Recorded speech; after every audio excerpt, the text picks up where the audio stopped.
Saudara, jika saudara mengandalkan perbuatan baik saudara untuk masuk sorga, maka saya yakin saudara pasti akan gagal. Kenapa? Karena Adam dan Hawa itu cukup hanya melakukan satu dosa saja dan mereka langsung terusir dari Taman Eden. Itu bukan sorga ya, itu hanya Taman Eden.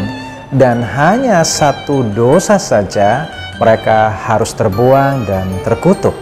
Memangnya Adam dan Hawa tidak ada perbuatan baik sama sekali sebelumnya, sehingga Allah ya setidaknya lunak sedikit lah ya, menimbang dulu ke dosa dan kebaikan mereka. Ya sudah pasti mereka pasti dikasih maaf, kesempatan, dan mereka bolehlah tinggal lagi di Taman Eden. Kan bukan sorga, itu kan cuma Taman Eden. Apalagi mereka nggak mungkin nggak ada baik-baiknya juga sama sekali. Tapi kenyataannya kekudusan Allah itu nggak bisa nego, nggak bisa kompromi. Ya itu tadi, upah dosa adalah maut. Mereka harus terusir, terkutuk, dan ditinggalkan roh Allah dan mengembara di bumi yang tandus ini. Lalu kita berpikir bahwa kan saya juga bisa berbuat baik biar bisa masuk surga. Nah, berapa banyak perbuatan baik kita yang akan kita tukarkan untuk keselamatan kita? Lihat kan, hanya untuk Taman Eden saja satu dosa, no mercy. Sekali lagi, no mercy. Tidak ada belas kasihan, mereka harus diusir, mereka harus mati. Tetapi Allah juga dilema di sini. Di sisi lain dia mengasihi manusia, di sisi lain dia harus menghukum dosa manusia, sehingga akhirnya dia harus merelakan anaknya, menyediakan tubuh pengganti untuk menghukum dosa manusia. Dan akhirnya ia menyerahkan anaknya untuk menanggung hukuman supaya mereka yang percaya tidak lagi binasa, namun memperoleh hidup yang kekal. Sesungguhnya karena dosa, kita itu memang sudah hilang nilai ya. Tadinya kita bernilai, tapi karena dosa kita sudah hilang nilai. Bahkan nih, jika ditukar dengan dosa kita sendiri, itu sudah tidak sebanding lagi ya. Penghukuman yang harus kita terima itu. Jadi sama seperti HP baru bayar di depan counter misalnya, nggak sengaja di depan counter itu jatuh, pecah, berantakan, dan rusak. Walaupun masih sangat baru dibeli ya, tapi nilainya itu sudah total hilang. Gak akan pernah bisa punya nilai lagi. Dengan apa barang rongsokan itu bernilai?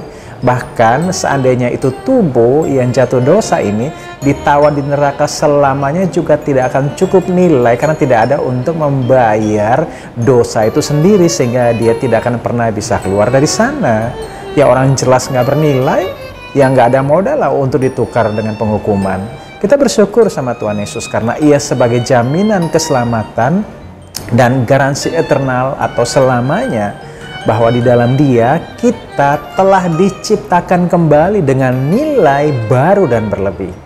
Jadi walau demikian bukan berarti kita telah bernilai lalu dibiarkannya lah kita membayar sendiri utang dosa kita. Namun ia juga telah melunasi utang dosa kita, sehingga kita mendapat keuntungan melebihi keuntungan emas dan perak. Dosa kita diampuni dan nilai kita dipulihkan kembali, dan sekarang kita menjadi berharga lagi. Bahkan di sisi Allah Bapa juga menang banyak dengan keuntungan yang berlimpah, sebab tanpa pengorbanan Yesus untuk mengampuni dosa manusia, maka Bapa tidak akan memperoleh banyak jarahan juga, sebab semua orang yang percaya karena anugerahnya ini pasti diselamatkan. Lihat deh, sejak zaman Adam sampai sebelum Kristus banyak orang kudus kan, tapi mereka tidak bisa langsung ke sorga. Mereka ada di tempat perhentian sementara. Jadi kekudusan mereka itu ya, perbuatan baik itu yang walaupun dianggap saleh pun tidak cukup untuk membawa mereka ke sorga. Jadi mereka harus menanti Yesus mengorbankan dirinya di atas kayu salib, sehingga Allah mendapatkan banyak rampasan. Baik orang-orang yang dianggap kudus secara manusia, atau yang kudus atau dipisahkan, atau kekudusan itu artinya dipisahkan Allah dari kehidupan dunia, dan orang-orang berdosa yang percaya dan menerima keselamatan kekal di dalam Kristus. Disinilah letak keadilan Allah. Sebab jika oleh dosa satu orang, siapa itu? Adam. Karena dosa Adam ya, maut telah berkuasa oleh satu orang itu, maka lebih benar lagi mereka yang telah menerima kelimpahan kasih karunia dan anugerah kebenaran akan hidup, bukan cuma sekedar hidup, tetapi berkuasa oleh karena satu orang itu, yaitu Yesus Kristus. Adil nggak? Gara-gara Adam nih, ya walaupun kita udah baik banget ya, tapi gara-gara Adam kita semua binasa. Jadi walaupun kita rajin berbuat baik, beribadah, tetap aja gara-gara Adam kita memiliki predikat yang tidak bisa disangkal, yaitu sebagai orang berdosa. Tapi adil juga enggak Allah menyediakan kebenaran Kristus sebagai anugerah yang membenarkan kita orang durhaka? Harusnya enggak adil. Tetapi Allah menyediakan Yesus sebagai keadilan untuk menyelesaikan dosa Adam dan dosa seluruh umat manusia.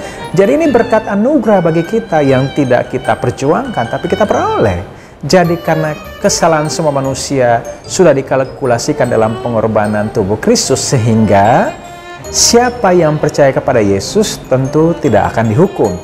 Kenapa? Karena Yesus sudah membayar hukuman saudara dan saya. Kalau sudah dibayar, artinya kalau saudara bayar lagi itu artinya mubazir, sia-sia, ya.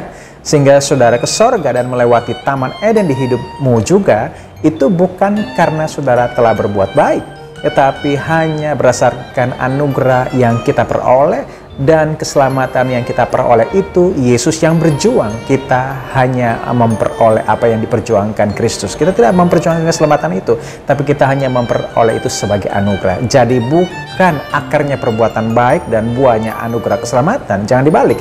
Itu sama aja, berarti itu bukan anugerah lagi. Sebab saudara sudah bekerja, maka yang saudara dapatkan itu adalah upah. Jadi akarnya itu adalah anugerah keselamatan dulu, dan buahnya adalah baru perbuatan baik. Jadi saudara sudah diselamatkan, maka saudara berbuah dari keselamatan saudara sendiri yang saudara terima dari Kristus. Kalau ada orang yang bekerja, upahnya tidak diperhitungkan sebagai hadiah, tetapi sebagai haknya. Roma 4 ayat 4. Kalau kita lihat lagi Yesaya 64 ayat 6, lalu kita mengandalkan perbuatan dan kebaikan, kesalehan atau perbuatan baik kita, maka di situ dianggap sebagai kain kotor.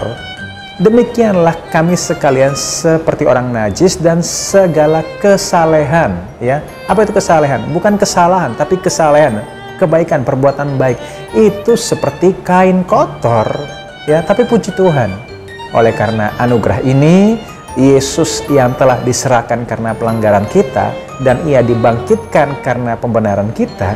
Dia mati, dosa kita diampuni, dia bangkit, kita dijadikannya sebagai orang benar. Dan orang yang dibenarkan hanya karena iman menerima bagian yang sempurna, dan tidak akan pernah gelisah hatinya lagi. Ya nggak mungkin gelisah lah, karena tidak ada lagi penghukuman bagi orang yang percaya. Roma 5 ayat 1 juga mengatakan bahwa sebab itu kita yang dibenarkan karena iman, kita hidup dalam damai sejahtera dengan Allah oleh karena Tuhan kita Yesus Kristus. Gimana nggak damai sejahtera? Udah nggak khawatir lagi akan masa depan. Jadi kekhawatiran mereka hilang, bahwa mereka harus cukup berbuat baik sampai berapapun poinnya, berapapun kadarnya, siapapun takarannya.